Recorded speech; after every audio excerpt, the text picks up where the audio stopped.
Assalamualaikum warahmatullahi wabarakatuh. Alhamdulillah wassalatu wassalamu ala rasulillah wa ala alihi wa sahbihi wa man tabi'ahu ila yaumil qiyamah, amma ba'd. Pemirsa TV Pangsud yang dirahmati Allah, pada kesempatan ini izinkan saya mau bercerita tentang salah seorang sahabat Rasulullah Sallallahu Alaihi Wasallam. Tersebut ada seorang sahabat yang bernama Hanzalah bin Abu Amir.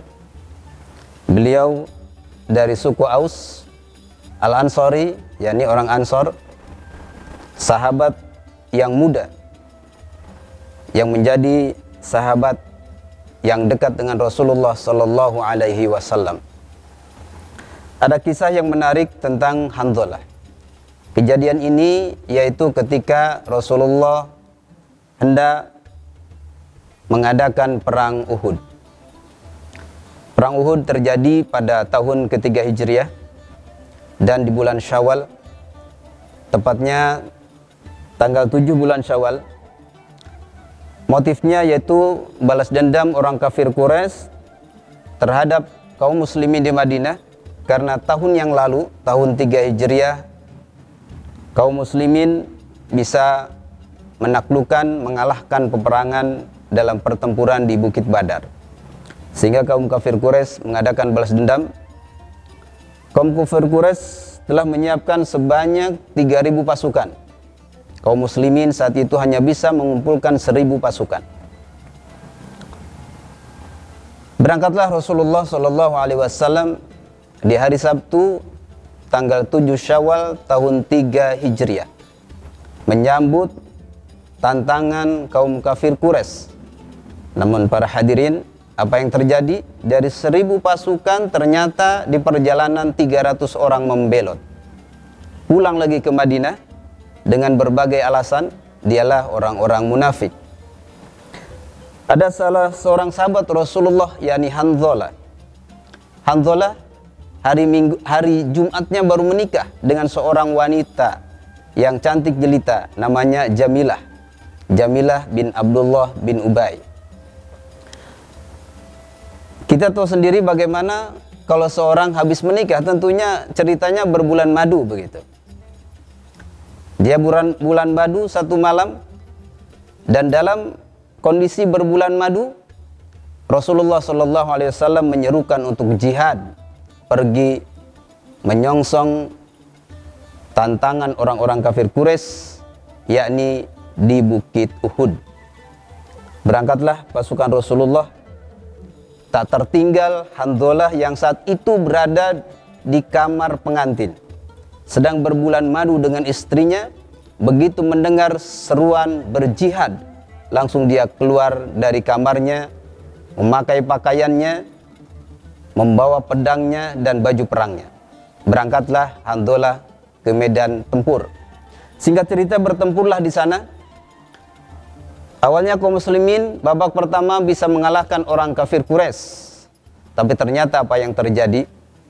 Karena pasukan pemanah yang di bukit, yang oleh Rasulullah ditempatkan 50 pasukan pemanah, setelah mendapatkan kemenangan turun dari bukit. Padahal Rasulullah sudah mewanti-wanti pasukan di atas bukit, jangan pernah turun sebelum aku perintahkan, kata Rasulullah.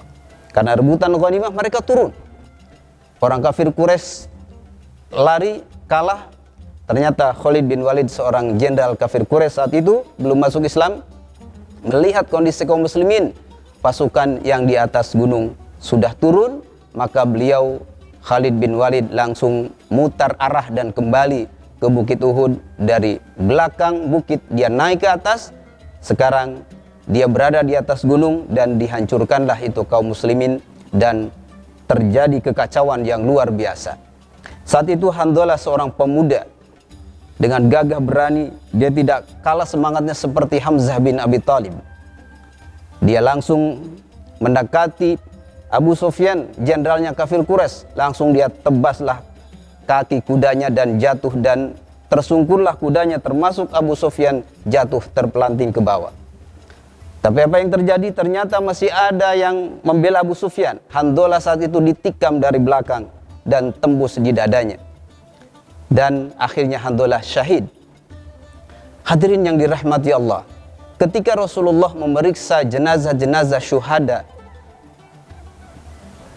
para utusannya menyampaikan, wahai Rasulullah, semua jenazah syuhada sudah kita hitung, dan ada satu yang unik, yakni jenazahnya Hanzalah. Ternyata dia basah kuyup. Apa kata Rasulullah? Wahai sahabatku, Hanzalah dimandikan oleh malaikat. Begitu dikonfirmasi ke istrinya, ternyata betul. Istrinya menjelaskan Hanzalah berangkat jihad dalam keadaan junub, belum mandi junub. Langsung dia berpakaian, nggak sempat mandi, langsung bertempur. Dimandikan oleh malaikat, luar biasa. Hadirin yang dirahmati Allah, ini menandakan betapa dahsyatnya cinta sahabat Rasulullah kepada Allah dan Rasulnya dan berjihad di jalannya melebihi cinta kepada yang lainnya. Bahkan istrinya yang saat itu sedang berbulan madu, yang cantik luar biasa, dia tinggalkan. Dia lebih mendatangi seruan Allah dan Rasulnya. Seperti apa yang dilukiskan oleh Al-Quran di dalam surat Al-Baqarah ayat 165. A'udzu billahi minasyaitonir rajim. Wa minan nasi may yattakhidhu min dunillahi andada yuhibbunahum ka hubbillah walladzina amanu ashaddu hubban lillah walau yaral ladzina zalamu idh yarawna al'adzaba anna al-quwwata lillahi jami'a wa anna Allaha syadidul adzab. Dalam ayat ini Allah lukiskan bagaimana kecintaan sahabat-sahabat Rasulullah kepada Allah dan kepada Rasulnya. Walladzina amanu asyaddu hubban lillah. Orang-orang beriman itu dahsyat cintanya kepada Allah sehingga mengalahkan cinta kepada yang lainnya. Cinta adalah merupakan pokok dalam sebuah peribadatan dan penghambaan kepada Allah Subhanahu wa taala. Ibadah yang benar harus didasari dengan cinta yang tulus dan murni kepada Allah Subhanahu wa taala. Baiklah pemirsa yang dirahmati Allah, mudah-mudahan di bulan Ramadan ini Allah meningkatkan rasa cinta kita kepada Allah, kepada Rasulnya, kepada amal ibadah, sehingga kita setelah Ramadan usai menjadi hamba-hamba yang muttaqin, yang hatinya penuh dengan cinta kepada Allah Subhanahu wa taala. Mudah-mudahan kisah ini ada hikmahnya. Billahil hidayah wat taufik. Wassalamualaikum warahmatullahi wabarakatuh.